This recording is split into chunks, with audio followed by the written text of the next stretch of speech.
All night there isn't a train goes by, though the night is still for sleep and dreaming.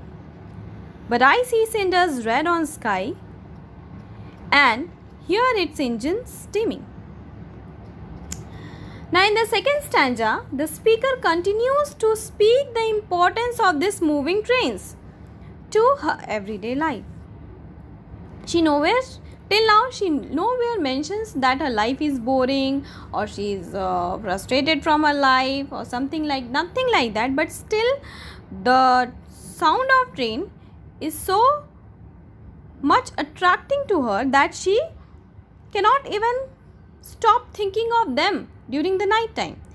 The poet also mentions that in the second stanza, in the first stanza we see that it was daytime, and in the second stanza poet talks about the night time.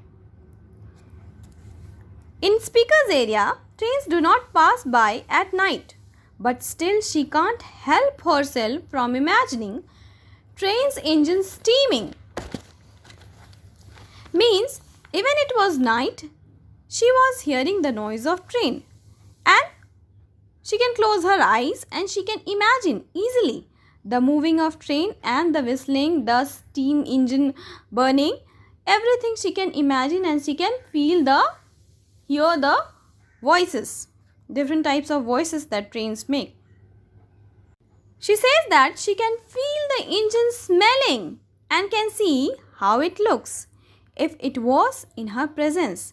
Means the poet has not gone to see the railroad track, or she is not there. It is very far away from her eyes, but still she can see it clearly in her imagination that how it looks like, or what kind of sound it would make if she was present there.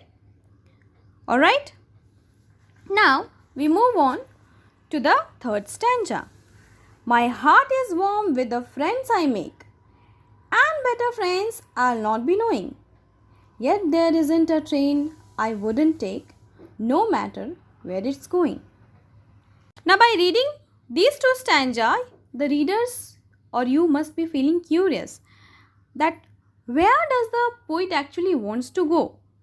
Does she wants to run away from her life that she is living, or she is very desperate to go to a loved one, or maybe parents, or any sister, or anyone, any friend, any loved friend? But the speaker does not disclose this in the last stanza also.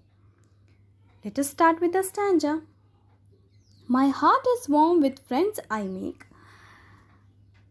Poet nowhere mentions that her life is boring. She says in the third stanza that her life is very interesting because her heart is warmed enough with the friends she makes. She has beautiful set of friends, she says. In the final stanza, the speaker provides the reader with a few more clues to why she has become so much consumed with sounds and sights of railroad.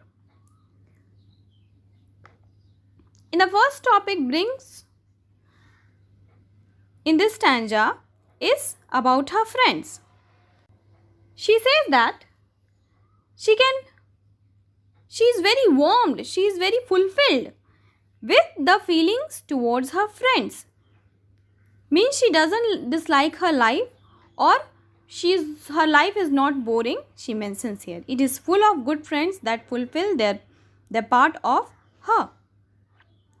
Second line takes a step back from the first, that she says that these are better friends whom she knows. These are not good but better friends. But still, she would not miss a single chance if given to board a train going through that railroad, irrespective of where the train is going. You see the last two lines? Yet there isn't a train I wouldn't take, no matter where it's going. She says that She would not miss a chance to board a train. If given a chance, she would board wherever the train is going. It doesn't matter to her, but she would love to. So in the last stanza also, the reader's mind is not clear where the poet wants to go. She wants to go anywhere, she says.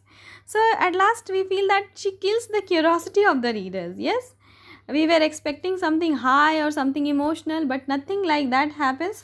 Just poet want to board a train going from that area, isn't it? And so the poem closes up. Now you see, children, you see the rhyming scheme I was talking about in the very beginning. Away, speaking. Day, shrieking. A, B, A, B. By, dreaming. Sky, steaming. C, B, C, B. Make, knowing. Take, going. D, B, D, B. So, what is the rhyming scheme of the poem? A, B, A, B. C, B, C, B. And DB, DB.